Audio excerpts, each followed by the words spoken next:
Coach Burke here. Today I want to talk to you guys about the scale.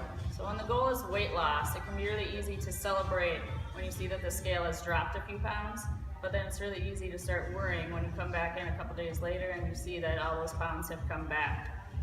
So today I want to talk to you guys about what those short-term fluctuations in that scale number might mean. So short-term fluctuations are normal, and generally what they reflect is changes in your body's level of water. So it's not possible for your body to gain or lose several pounds in the course of just a few days. So in order to gain 1 pound of fat, you would need to eat 3,500 calories more than your body burns, and that's more than your body burns in just exercise. That's what it burns in keeping your organs running and all of that, okay? So, for example, eating salty foods can cause the body to hold on to extra water. So, until your body cleans out the excess salt and the water that comes with it, your weight will increase by a few pounds. So let me give you an example. Over Easter, I weighed in on our body count machine before I left for the weekend. Then I was good over Easter and decided I was going to fill my plate up with more ham and carrots and stuff like that instead of the sweets and the potatoes and the breads. Okay, so overall I did pretty good, but when I came back to work on Monday morning, I stepped on the scale and the scale weight was actually up 8 pounds. Okay, so I could have freaked out and said, what in the world is going on? But knowing what the scale actually means and what was going on, I just decided to wait a couple days, go right back to my normal eating, my regular routine, and you guys come Thursday, come today, it's back to where it was that Friday before Easter. And I didn't do anything different. I just went back to my normal ways and started drinking a lot of water, cleaned out all that excess salt, and got back to normal. All right, another example may be an intense sweaty workout. You may lose several pounds of scale weight when you step on the scale during a workout, and what that actually is the sweat your body has lost during that workout. And once your body is fully rehydrated again, you would find that that number comes right back up to normal. All right, next, also metabolism can also influence your body's water balance and cause day-to-day fluctuations in your scale weight. So for example, your body's process of metabolizing carbs. As part of the normal metabolism, the body stores a small amount of carbs that is used to maintain your steady blood sugar levels between meals and also power muscles during exercise and your workouts. So this reserve of stored carbs is actually called glycogen, and it attracts and holds extra water. So when your glycogen reserves are full, your level of body water will be much higher than when they are depleted. This can therefore also lead to those weight fluctuations you're going to see on the scale.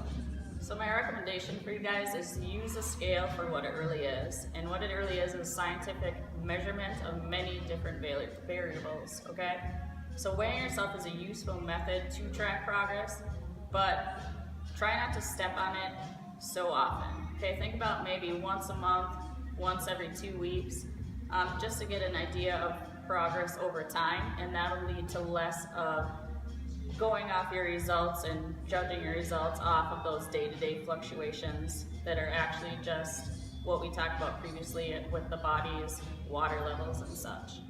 So also, when you guys are using the body comp, I want you to think of a couple different things that are gonna be kind of huge factors in how to track your progress over time. So first off, try to keep it at the same time of day every time you weigh in, and try to keep it the same day of the week, okay? And then also, if you're a female, kind of judge on those monthly cycles and try to avoid the week before, during, and after. Try to go at a time kind of outside of that range, because your hormones and stuff along those lines are going to completely throw off that body comp. So if you guys do want to track progress weekly, a way that you can do that would be tape measurements. And if you're going to take tape measurements, I recommend 4 different areas, and it would be right arm, right here over the bicep. Just go by the biggest part if you're Holy cow, look at those guns. If you're taking them by yourself.